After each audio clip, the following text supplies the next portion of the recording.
स्वतःचा इतिहास असतो, पण ती गोष्ट सजीव असो वा निर्जीव असो, ती गोष्ट एखादा देश असो वा राज्य असो, एखादं गाव असो, इथं असणारा धर्म असो अथवा इथं असणारी एखादी जमात असो, व्यक्ती असो वा इथं असणारा प्रत्येक समाज असो, त्या प्रत्येक समाजाला प्रत्येक घटकाला स्वतःचा इतिहास असतो आणि तोच इतिहास तुमची ओळख, तुमचं स्थान, तुमची प्रतिष्ठा आणि एवढंच काय या समाजात तुमची लायकी काय आहे ते सिद्ध करणारा तुमचा इतिहास असतो। त्यामुळे तुमचं स्थान काय आहे, तुमची ओळख काय आहे, आपली पात्रता काय आहे हे माहीत होण्यासाठी सर्वात प्रथम तुम्हाला तुमचा इतिहास माहीत करून घ्यावा लागेल। पण या देशामध्ये आदिवासींचा खरा इतिहास कधी लिहिलाच गेला नाही। लिहायचं सोडा हो, परंतु तो इतिहास आदिवासींना कळू सुद्धा दिला नाही, कारण तो जर इतिहास आदिवासींना माहीत झाला असता तर या देशाचे खरे स्वातंत्र्यवीर कोण आणि खरे माफीवीर कोण हे अख्ख्या जगाला कळलं असतं। पण ज्यांच्या हातामध्ये लेखणी होती त्यांनी मात्र तो इतिहास लिहिला नाही, कारण तो लिहिला असता तर अख्ख्या जगामध्ये हे उघडे पडले असते आणि स्वतःला मोठेपणा सिद्ध करणारा यांचा इतिहास खोटा ठरला असता। या जगाचा, या देशाचा, या जमिनीचा मूळ मालक आदिवासी आहे आणि त्याच आदिवासीला या जगात कोणाला नाही एवढा देदीप्यमान आणि गौरवशाली इतिहास आहे। पण ज्यांच्या हातात लेखणी होती त्यांनी या धर्माच्या इतिहासामध्ये सुद्धा आदिवासींची ओळख असुर, राक्षस, दैत्य अशी करून ठेवली। एवढेच नव्हे, हे करत असताना त्यांना आदिवासी चालत नाही परंतु दुसरे चालतात। यांचा भविष्य पुराण नावाचा एक ग्रंथ आहे आणि या भविष्य पुराण या ग्रंथामध्ये, धार्मिक ग्रंथामध्ये जो काही मुस्लिम समाजाचा राजा अकबर होता त्या अकबरला हे पूर्वजन्मीचा मुकुंद ब्राह्मण मानतात आणि त्या मुस्लिम समाजाच्या अकबर नावाच्या राजाला स्वतःचा गोतेभाऊ मानतात। एवढंच नव्हे, यांचा एक अल्लाह उपनिषद नावाचा ग्रंथ आहे। त्या अल्लाह उपनिषद मध्ये या अकबराकडून, या मोगल शासकाकडून भिका मागून पाठ थोपटून घेतात, परंतु इथं असलेला माझा आदिवासी यांना चालत नाही। समाजामध्ये वर्ण व्यवस्था वाटून जातीयतेच्या नावाखाली ठगण्याची, लोकांना लुटण्याची यांची ही मनुवादी वृत्ती पिढी जात आहे आणि तीच पिढी जात वृत्ती आपल्या परंपरेने कायम ठेवण्याचा आता काही हिंदुत्ववादी संघटना या सह्याद्रीमध्ये करत आहेत या कुचक्या मानसिकतेचा। कारण ही लाचारी आहे। 2 रुपयासाठी लाचारी करत असताना आपण आपला समाज कोणाच्या वळचणीला घेऊन जायचा हा मात्र विचार करण्याचा प्रश्न आहे। परंतु जो इतिहास मागेपासून आदिवासींचा दडपला गेला तो इतिहास या छत्रपती शिवाजी महाराजांनी स्थापन केलेल्या स्वराज्यात सुद्धा लपवला गेला। आजही छत्रपती शिवाजी महाराजांनी स्वराज्य निर्माण केलं, निश्चित केलं, पण ते स्वराज्य ज्या आदिवासी मावळ्यांच्या मनगटाच्या जोरावर केलं तो इतिहास मात्र दडपला गेला। एवढंच नव्हे, या देशाला स्वतंत्र करण्यासाठी माझ्या आदिवासी बांधवांनी स्वतःचा जीव दिला। माझ्या आदिवासी बांधवांनी स्वतःच्या गळ्यामध्ये फास अडकवला, परंतु या भारताच्या स्वातंत्र्य लढ्यात सुद्धा आदिवासींची नोंद ही बंडकरी म्हणून केली जाते। या देशाचे स्वातंत्र्य लढ्यात स्वातंत्र्यवीर म्हणून केली जाते। म्हणून मला इतिहासाच्या बाबतीमध्ये नेहमी इंग्रज आवडतात, कारण या इंग्रजांनी आदिवासींचा खरा इतिहास लिहून ठेवला।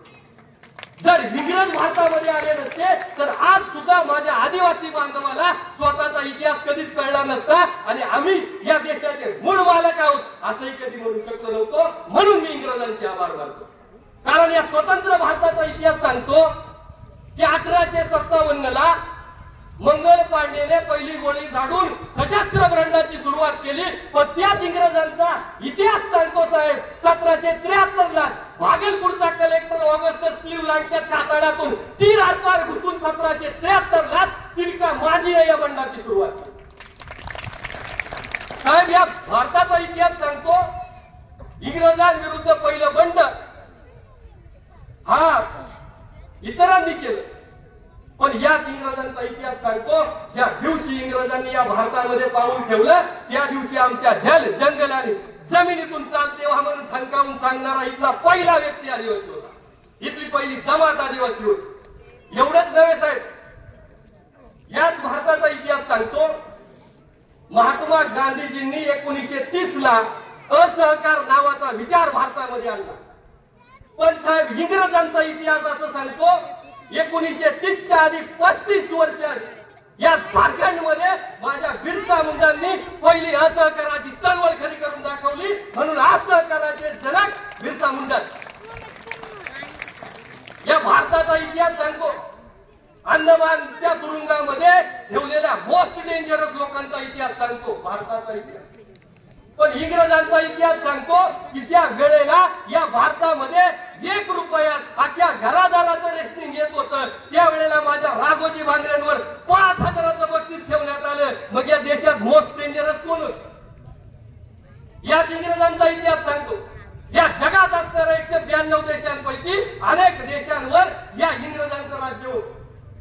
या इंग्रजांचं राज्य असताना त्यांना अख्ख्या 192 देशांमध्ये एक व्यक्ती सापडला नाही की त्याची तुलना ते त्यांच्या स्वतःच्या राज्यासोबत करते. तो व्यक्ती सापडायला त्यांना या सह्याद्रीत यावं लागलं, त्या सह्याद्रीतून जांभोरीत यावं लागलं, आणि तिथं तो व्यक्ती सापडला ज्याची तुलना ते स्वतःच्या राजाबरोबर करतात, तो म्हणजे लायन हार्टेड होनाजी केंगले. ज्यानं आपल्या कार्याने नव्हे तर या जगात आदिवासींची ओळख करून आपल्या आदिवासींची लायकी सिद्ध केली. तेव्हा आपल्या कार्यातून आता इतिहासामधून ती सिद्ध करून आदिवासींना ताटमानेने जगायला शिकवलं. त्या लायन हार्टेड होनाजी केंगले यांच्या चरणावर मी सर्वप्रथम नतमस्तक होतो.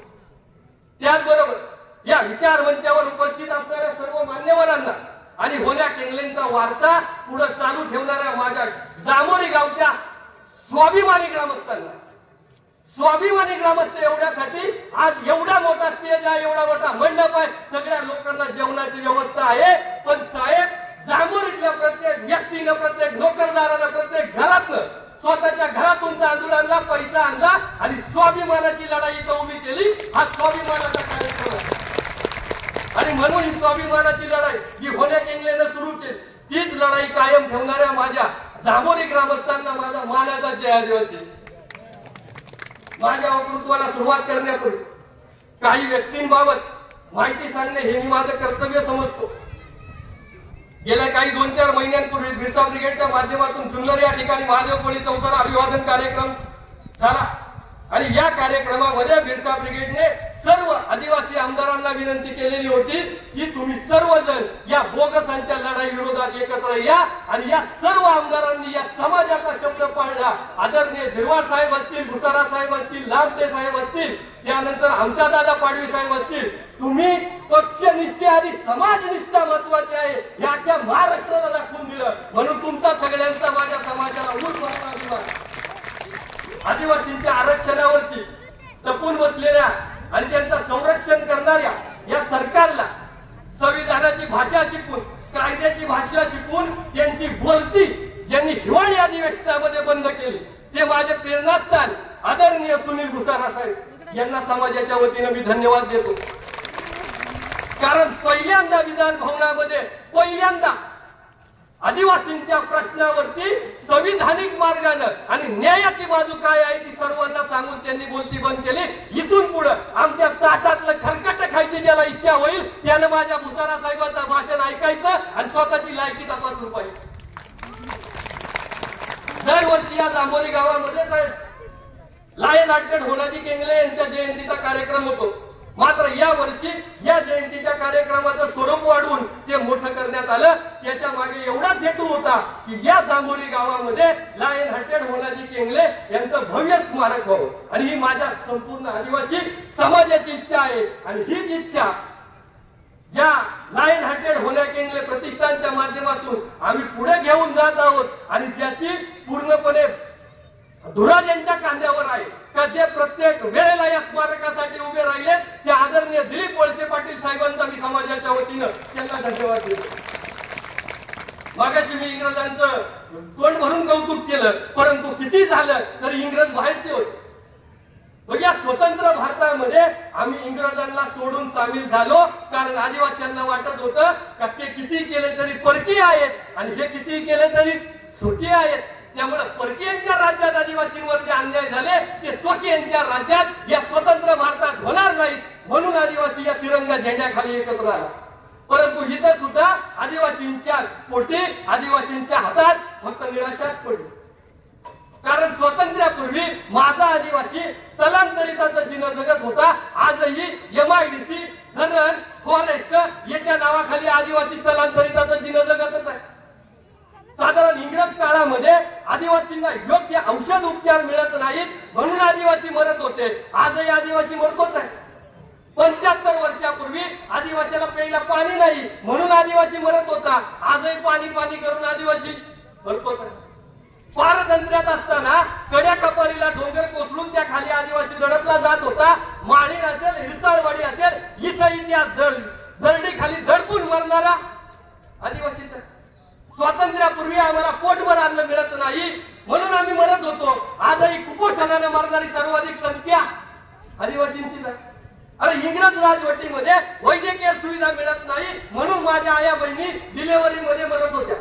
आजही माता मृत्यूचं प्रमाण सर्वाधिक महाराष्ट्रामध्ये आदिवासींचा. पूर्वीच्या काळी माझ्या आईला 12 पोरं व्हायची, त्यातली 10 मरायची, 2च जगायची. कारण सर्वाधिक बाल मृत्यू तेव्हा व्हायचा. आजही कुपोषणानं मरणाऱ्यांची संख्या आदिवासींची जास्त. कालही आमची विक्री होत होती. आजही या सह्याद्रीमध्ये 5000 आदिवासींची विक्री होती.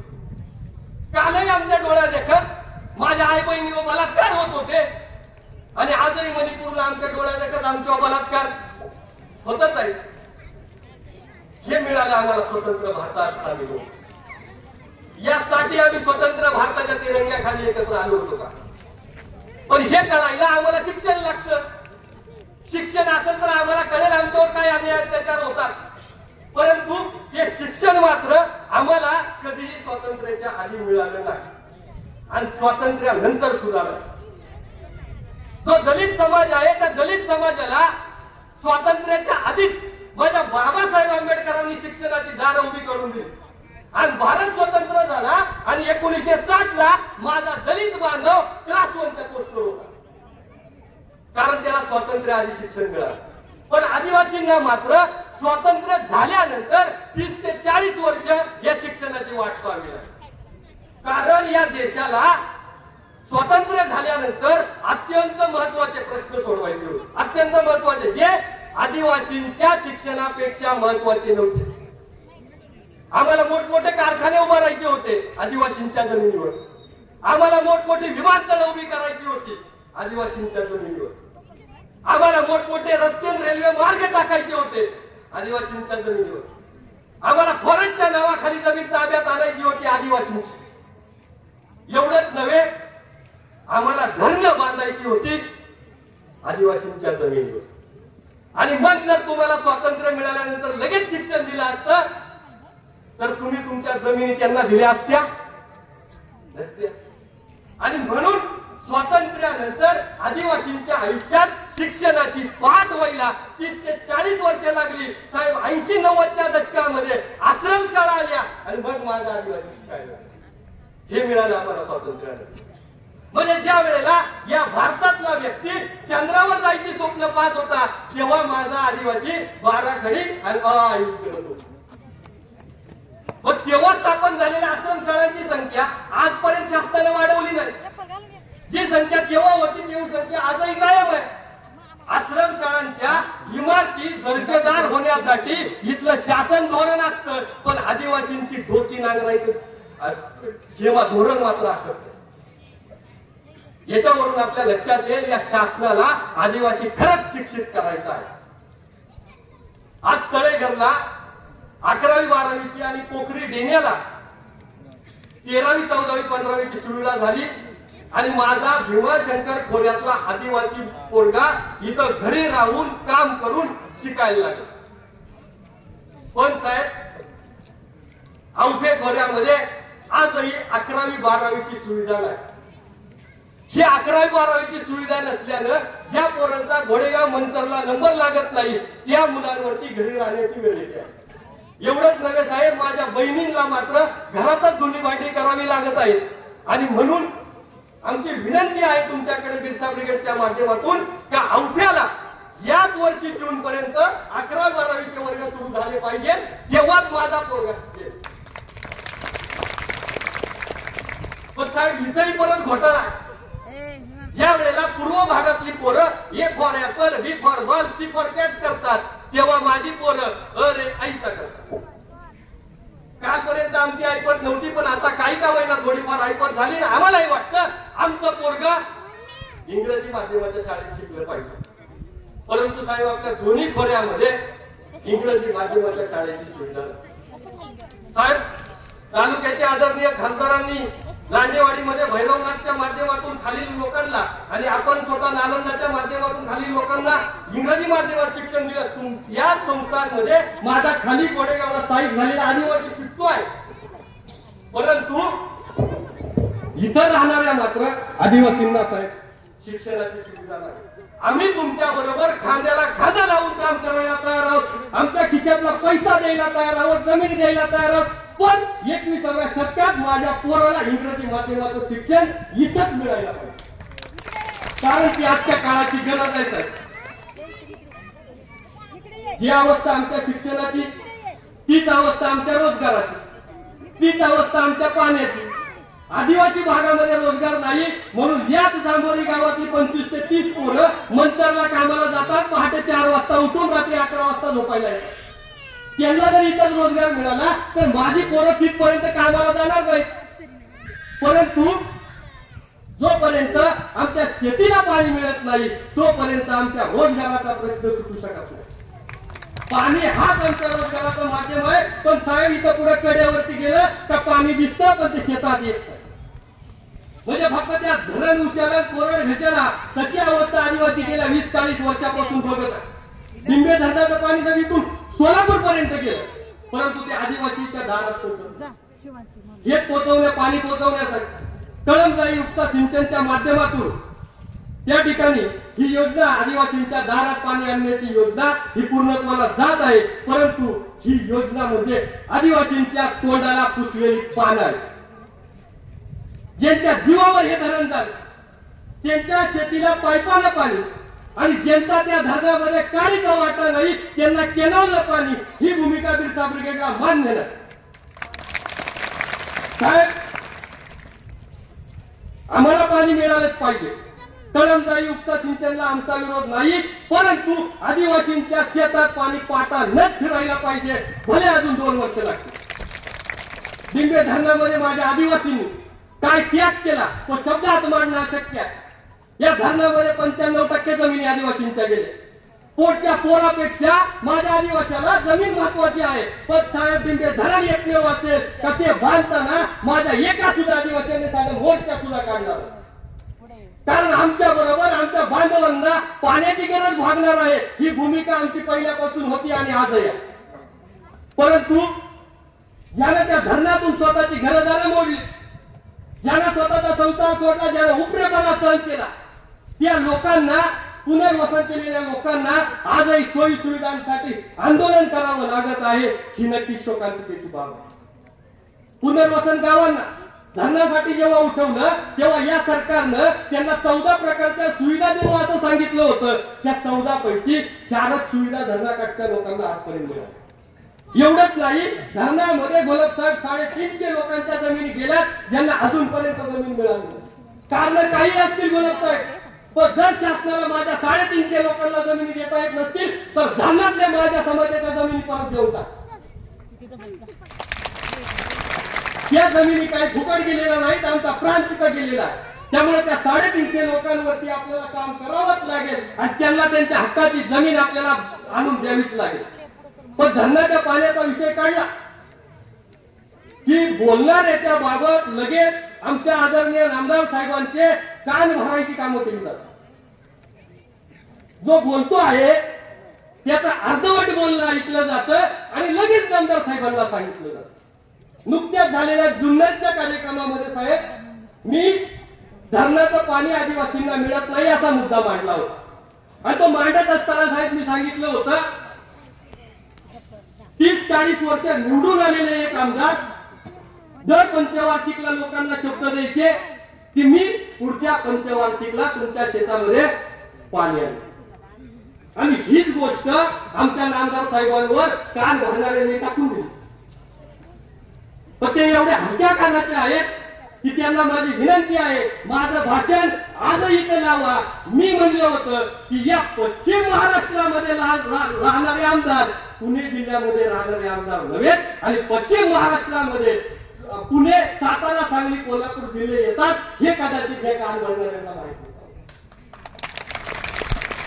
पावसाळ्यात आमच्या समोर आमच्या धरणाचं पावसाचं पाणी धोधो पडतं, कोसळतं आणि आमच्या समोर या मोठमोठ्या नाल्यांतून धरणाला जाऊन मिळतं आणि त्याच धरणाच्या गेलेल्या पाण्यावरती ऊस पिकून लोक लटपटी झाले. परंतु आदिवासींसाठीच्या पिण्याच्या पाण्याचा प्रश्न सुद्धा अजून सुटला नाही. ज्या आदिवासी भागामध्ये धोधो पाऊस पडतो त्याच आदिवासी भागामध्ये आपल्याला टँकरनं पाणी टाकावं लागतं. हे कुठंतरी थांबणं गरजेचं आहे. जिथे पाणी जास्त पडते ते पाणी थांबून आपल्याला आपल्या लोकांची तहानी भागवावी लागेल. आज स्वातंत्र्य होऊन 75 वर्ष झाली, पण जर आदिवासींच्या डोक्यावरचा हंडा उतरत नसेल, आजही त्या माझ्या बहिणींना, माझ्या आयांना डोक्यावरती पाणी आणावं लागत असेल तर ही शोकांती करा.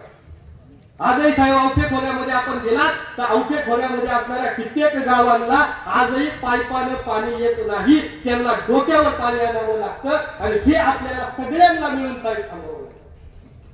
हे आज थांबणे गरजेचं आहे. आदरणीय शरद पवार साहेब मुख्यमंत्री असताना पवार साहेबांनी महाराष्ट्रामध्ये अनेक विद्यापीठांच्या नामांतरणाची चळवळ उभी केली आणि त्यानंतर विद्यापीठ असतील, रस्ते असतील यांची नावं बदलण्यात आली. का बदलण्यात आली? तर त्यानंतर जी लोक शिकली त्या शिकलेल्या लोकांनी इतिहास वाचला आणि इतिहासामध्ये त्यांना अनेक क्रांतिकारकांचा इतिहास दिसला आणि तो इतिहास दिसला म्हणून त्या क्रांतिकारकांना त्यांच्या मानाचं स्थान मिळायला पाहिजे या भूमिकेतून ही नामांतरणाची चळवळ आज तागायला सुरू आहे. 2004 मध्ये पुणे विद्यापीठाचं नाव बदलून त्यांना सावित्रीबाई फुले विद्यापीठाचं नाव दिलं. का दिलं? सावित्रीबाई फुलेंच्या कामाचा आदर करायचा म्हणून दिलं. 16 वर्षाच्या संघर्षानंतर 1978 ला मराठवाडा विद्यापीठाचं नाव बदलून डॉक्टर बाबासाहेब आंबेडकरांचं नाव दिलं. का दिलं? बाबासाहेबांचा सन्मान होता. 2005 ला नागपूर विद्यापीठाचं नाव बदलून तुकडोजी महाराजांचं नाव देण्यात आलं. काल परवा औरंगाबादचं नाव बदलून छत्रपती संभाजीनगर करण्यात आलं. काही दिवसांपूर्वी झाशी रेल्वे स्टेशनचं नाव बदलून वीरांगना लक्ष्मीबाई केलं. पाताळपाणी रेल्वे स्टेशनचं नाव बदलून त्यांच्या मामा भील केलं. का केलं? कारण जे क्रांतिकारक या समाजासाठी लढले त्यांचा गौरवशाली इतिहास जपला जावा म्हणून केलं. आणि तीच गोष्ट या आंबेगाव तालुक्यामध्ये व्हावी अशी मागणी बिरसा ब्रिगेड करत आहे. आमच्या कोणत्याही क्रांतिकारकाला, त्याच्या नावाला, त्याच्या पदाला, त्याच्या कामाला अजिबात विरोध नाही. पण धरणासाठी आदिवासी समाजाने स्वतःच्या जमिनी देऊन स्वतःच्या जीवाची वाताहत करून घेतली. एक प्रकारे हे धरण होण्यासाठी माझ्या आदिवासींनी आत्महत्या केली, बलिदान दिलं. मग आज जर सर्वांसमोर होण्या केंगलेंचा इतिहास येत असेल तर माझी अपेक्षा आहे धरणाचं नाव बदलून लायन हार्टेड होण्याची केंगले याचं नाव देण्यात यावं. ही माझ्या आदिवासी समाजाच्या सन्मानाची गोष्ट आहे.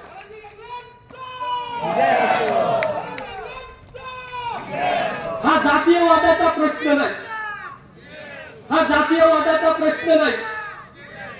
हा जातीयवादाचा प्रश्न नाही. हा जातीयवादाचा प्रश्न नाही. हा आदिवासींच्या त्यागाचा आणि सन्मानाचा प्रश्न आहे. म्हणून इथं बसलेल्या प्रत्येक व्यक्तीला माझी हात जोडून विनंती आहे, जातीयवादाच्या दृष्टीने याच्याकडे बघू नका. याकडे आदिवासींनी ज्यांनी जीव दिला, ज्यांनी बलिदान दिलं, ज्यांनी जमीन दिल्या म्हणून आंबेगाव सुजलाम सुफलाम झाला, या नजरेनं लाईन हार्टेड होण्या केंगलेंच्या नावाकडे बघा अशी विनंती बिरसा ब्रिगेडच्या माध्यमातून करतो. आणि कालपर्यंत होण्या केंगलेंचा इतिहास कोणालाच माहित नव्हता. पण बिरसा ब्रिगेडनं घोडेगावच्या क्रांती स्तंभावरती अनेक क्रांतिकारकांची नावं आहेत, पण हे काही आदिवासी क्रांतिकारकाचं नाव नाही. हा विचार डोक्यामध्ये घेऊन आदरणीय मोरमारे साहेबांच्या कार्यावरती हास्य घातला. पत्र व्यवहार आदरणीय शशिकांत भाऊ करवंदे यांच्या माध्यमातून आपण अगोदरच केला होता. परंतु त्यानंतर मोरमारे साहेब आणि त्यानंतर तालुक्याचे आदरणीय आमदार दिलीपरावजी वळसे पाटील साहेब यांच्या माध्यमातून पहिल्यांदा पंचायत समितीवरती माझ्या होण्या केंगलेंचं नाव लागलं. साहेब धन्यवाद तुम्हाला त्याच्याबद्दल. परंतु हे होत असताना जुन्नरच्या कार्यक्रमामध्ये वासाळी इथं राघोजी भांगरेंचं, जुन्नर येतं बिरसा मुंडांचं आणि या जांभोरी गावामध्ये लायन हार्टेड होण्या केंगलेंचं स्मारक व्हावं अशी भूमिका बिरसा ब्रिगेडने मांडली होती. आणि त्यानुसार या सर्वच ठिकाणी ही स्मारक उभी राहत आहेत. या जांभोरी गावामध्ये आदरणीय दिलीपरावजी वळसे पाटील यांच्या मोलाच्या सहकार्यातून जांभोरी गावामध्ये माझ्या लाईन हार्टेड होनाजी टेंगलेंचं स्मारक उभं राहत आहे. साहेब अशीच भूमिका धरणाच्या नावाबद्दल आपण ठेवावी आणि माझ्या क्रांतिकारकाचं नाव धरणाला द्यावं अशी अपेक्षा समाजाच्या वतीने मी आपल्या समोर व्यक्त करतो. साहेब काही दिवसांपूर्वी फुलवडे आणि पिंपळगाव येथील कातकरी कुटुंबाचा प्रश्न बिरसा ब्रिगेडने उपस्थित केला होता. फुलवडे या ठिकाणी रस्त्याच्या बाजूला ऊन वारा पावसामध्ये डोक्यावर कोणताही निवारा नसताना माझे कातकरी बांधव त्या ठिकाणी राहतात. पिंपळगाव मध्ये काही 1-2 कुटुंब स्मशानभूमीत तर काही 4-6 कुटुंब स्मशानभूमीच्या बाहेर राहतात. साहेब त्यांना खरंच निवाऱ्याची गरज आहे आणि ही त्यांना निवारा मिळवून द्यावा ही बिरसा ब्रिगेडची भूमिका. परंतु जशी कातकरी बांधवांची अवस्था आहे तशीच अवस्था माझ्या भीमाशंकरच्या पदराखाली राहणाऱ्या पदरवाडी लोकांची आहे. कदाचित हे शासन इरसाळवाडी आणि आमची माळीण होण्याची वाट बघत आहे आणि ती वाट बघण्याच्या आधी माझ्या त्या पदरवाडीच्या लोकांना मेल्यानंतर 20 लाख रुपये देण्यापेक्षा जिवंत असताना फक्त जमीन आणि 1.5 लाख रुपयाचं घर द्या एवढीच बिरसा ब्रिगेडची मागणी घेऊन साहेब आम्ही 3 दिवस उपोषणाला बसलो. परंतु ना त्यांचा प्रश्न सुटतोय ना माझ्या कातकरी बांधवांचा शब्द सुटतोय. त्यामुळे मी याच्या आधीच या तालुक्याचे आदरणीय तहसीलदार यांना पत्र दिलेलं आहे. जर जून पर्यंत माझी कातकरी बांधव निवाऱ्याच्या खोलीत गेले नाही तर मी त्यांना घेऊन तहसीलदार ऑफिस मध्ये झोपल्याशिवाय बिरसा ब्रिगेड राहणार. आणि हा प्रश्न कातकरी बांधवांचा मी जाणीवपूर्वक जांभोरी गावात मांडतोय. कारण या जांभोरी गावचे सुपुत्र शंकर विठू टेंगले यांनी या आंबेगाव मध्ये कातकरी समाजासाठी पहिला मोर्चा काढला होता आणि त्यांची तरी बिरसा ब्रिगेड परत बोलल्याशिवाय राहणार नाही. साहेब प्रश्न मांडल्याशिवाय ते सुटणार नाही आणि हे मांडायचं ठिकाण हा मांडायचा मंच आहे आणि ते मांडल्याशिवाय त्याच्यावरती विचार होणार आणि ते प्रश्न लक्षात आणून देणे ही संघटनेची काम आहे आणि तेच काम आम्ही या माध्यमातून करत आहोत. काही प्रश्नांबाबत माझ्या समाजाने वेळीच भूमिका घेतली असती तर ते प्रश्न 100% आजपर्यंत सुटले असते. परंतु काही प्रश्न आणि त्या प्रश्नांमधून आमचे अधिकार मांडायला माझ्या समाजाला उशीर झाल्यानं काही प्रश्न आजतागायत पेंडिंग पडले भिजत पडले.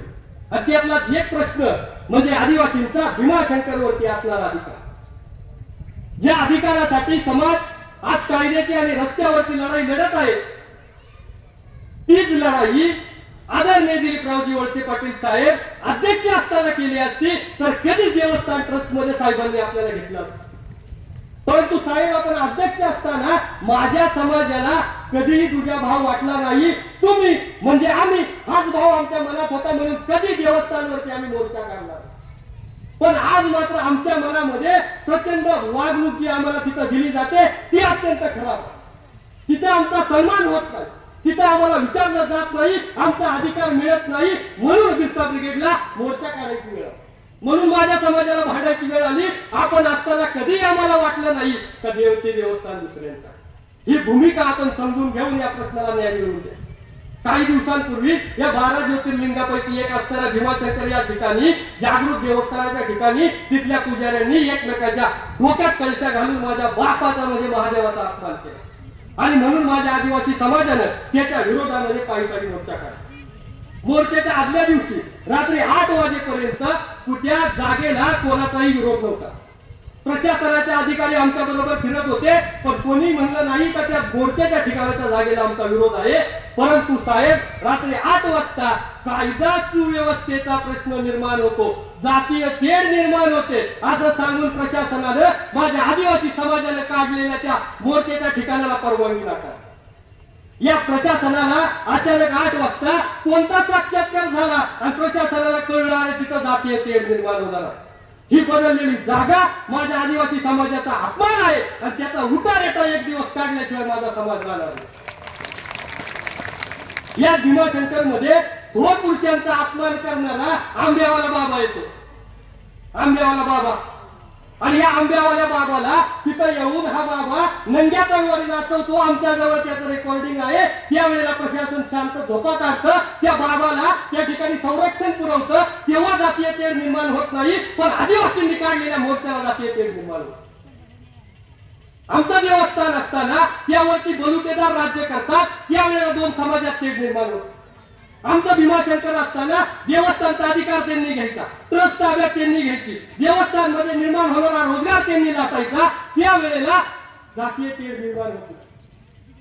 त्यावेळेला प्रेम निर्माण होत. एवढंच काय साहेब, धरणासाठी आदिवासींच्या जागा घेतल्या जातात, परंतु त्या आदिवासींना पाणी मिळत नाही. तेव्हा इथं जातीय तेढ निर्माण होते. आदिवासी भागामध्ये शून्य शिक्षकी शाळा होत्या. तेव्हा शून्य शिक्षकी शाळांवरती माझ्याच शाळेवरचे शिक्षक उचलून दुसऱ्या शाळेवरती टाकले. परंतु पूर्व भागामध्ये ज्या शाळांची पटसंख्या कमी आहे तेथील एकाही शिक्षकाला प्रशासनाने हात लावला नाही. तेव्हा मात्र जातीय तेढ होत. रोजगाराच्या संधीबाबत जातीय तेढ निर्माण होत. आदिवासींवर अन्याय अत्याचार होतो तेव्हा जातीय तेढ निर्माण होत नाही. मात्र माझ्यासारखा शिकलेला आदिवासी आदिवासींचे प्रश्न मांडतो तेव्हा मात्र जातीय तेढ निर्माण होते. ही जातीय तेढ निर्माण होत नाही. काही कुचके डोक्याचे ही जातीय तेढ निर्माण करतात. आमच्या डोक्यामध्ये काहीच जातीय तेढ नाही. अधिकार मागितले, प्रश्न मांडले की लगेच पूर्व भाग आणि पश्चिम भाग असा वाटा करून हे लोक रिकामे होतात आणि ही बिरसा ब्रिगेडची लोक पूर्व भाग आणि पश्चिम भाग असा वाद निर्माण करतात. असा शिक्का आमच्यावरती मारतात. पण हे करत असताना जे खरं आहे ते मात्र स्वीकारलं जात नाही. ते जर खरं काय आहे ते स्वीकारलं तर जातीय तेढाचा रंग तुम्ही त्याला देणार नाहीत. आणि समाजाचे प्रश्न मांडणाऱ्या माझ्या बिरसा ब्रिगेडला जातीयवादी असल्याचा शिक्का लावणार नाही. पण आम्ही नक्षलवादी असल्याचं बोलणार नाही. पण आम्हाला हे काही बोलले तरी फरक पडत नाही. कारण समाजाचा प्रश्न मांडणे हेच आमचं काम आहे. आणि या इतिहासामध्ये सुद्धा जेव्हा माझ्या होण्या केंगल्यानं काम केलं, जेव्हा माझ्या राया ठाकरानं काम केलं, बिरसा मुंडानं काम केलं, त्याच्या पदरी बंडकरी हाच शब्द दिला. आमच्या पदरात काय पडणार आहे हे आम्हाला माहित आहे. त्यामुळे आम्ही आमचा मार्ग अजिबात सोडणार नाही. माझ्या भाषणाच्या शेवटाकडे मी जातो.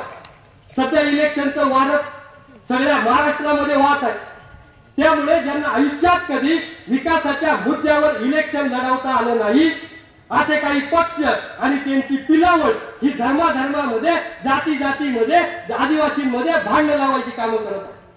कालपर्यंत ज्यांनी निवडणुकात मुळात धर्म, जात, देव, हिंदू मुसलमान यांचा झगडा याच्यामध्ये ज्यांनी निवडणुका जिंकल्या, ज्यांनी भांडणं लावली, तीच लोक डिलिस्टिंग नावाचा भोंगळा विचार माझ्या समाजामध्ये पसरवत आहे. डिलिस्टिंगला विरोध केलाच नसता, परंतु तुम्ही जेव्हा एखादा धर्म डोळ्यासमोर ठेवून माझ्या काही अल्पसंख्याक धर्मांना टार्गेट करता त्यावेळी तो विचार पसरवणाऱ्या बुद्धीची मला कीव करावी वाटते. आदिवासींना कोणताही धर्म नाही, आदिवासी हा निधर्मी आहे. त्यामुळे आदिवासींना मिळालेलं आरक्षण सुद्धा कोणत्याही धर्माचं नाही तर ते आमच्या जमातीचं आरक्षण आहे. परंतु तरीही काही चिले चपाटे स्वतःच्या पोटाची खळगी भरण्यासाठी स्वतः लाचारी करत आहेत आणि माझ्या समाजालाही लाचार करत आहेत. ही डिलिस्टिंग करत असताना ही डिलिस्टिंगच्या ऐवजी ज्या अधिसंख्य पदावरती इतर बोगस माझ्या आदिवासी बांधवांच्या नोकऱ्यांवरती डोळा ठेवून बसलेत त्यांना रिकामं करा तर तुमच्या मी भर चौकात पाया पडेल. पण डिलिस्टिंग साठी तुम्ही सगळे यंत्रणा कामाला लावता, सगळं प्रशासन कामाला लागतं, पण त्याच ऐवजी अधिसंख्य पदांसाठी कोणी काम करत नाही. हेच लोक काही दिवसांपासून माझ्या देशाचा उल्लेख आता हिंदुस्तान असा करतात. हिंदुस्तान, पण त्यांना याचा विसर पडलाय. जेव्हा आम्ही पहिलीला गेलो त्या पहिलीच्या पुस्तकापासून आमचे नंतर साहेब झाले तोपर्यंत प्रत्येक पुस्तकात नंतर साहेब प्रतिज्ञा आहे आणि तिची पहिली ओळ आहे, भारत माझा देश आहे. हिंदुस्तान कुठून आलं? ज्यांना हा देश हिंदुस्तान करायच्या उकळ्या फुटत आहेत त्यांनी लक्षात ठेवा, ज्यावेळी या देशावरती सम्राट अशोकाचं राज्य होतं आणि गौतम बुद्धांचं असलं तरी सुद्धा गौतम बुद्धांचा सुद्धा भारत होता, हिंदुस्तान नव्हतं. त्यानंतर मुघलांनी भारतावरती राज्य केलं, पण मुघलांच्या काळात सुद्धा तो भारतच होता, तो हिंदुस्तान झाला. फ्रेंच, पोर्तुगीज आणि इंग्रज आले, त्यांनी सुद्धा माझ्या भारताला इंग्लंड केलं नाही. त्यांच्या काळात सुद्धा हा देश भारतच होता. पारतंत्र्यातून बाहेर पडल्यानंतर बाबासाहेबांना माहित होतं यांच्या पोटामध्ये काय काळवेरा आहे, म्हणून बाबासाहेबांनी राज्यघटनेच्या कलम 1 मध्ये सुद्धा या देशाचं नाव हिंदुस्थान ठेवलं नाही, भारत ठेवलं. त्यामुळे तुमच्या कित्येक पिढ्या गेल्या तरी हा देश भारत राहील. आणि जोपर्यंत तो भारत राहील आणि जोपर्यंत या देशामध्ये माझा शेवटचा आदिवासी शिल्लक असेल तोपर्यंत हा देश आदिवासींचा होता आणि आदिवासींचाच राहील. आज या ठिकाणी जे काही बोललो हे बोलण्याची ताकद ज्यांनी माझ्या मनगटामध्ये उभी केली, ज्यांनी राघोजी भांगरेंचा डीएनए आणि आदिवासींचा आमचा डीएनए एक आहे ही जाणीव ज्यांनी माझ्या मनामध्ये निर्माण केली, त्या आदिवासी विचार मंचाच्या प्रत्येक कार्यकर्त्याला धन्यवाद देऊन या ठिकाणी थांबतो. जय आदिवासी.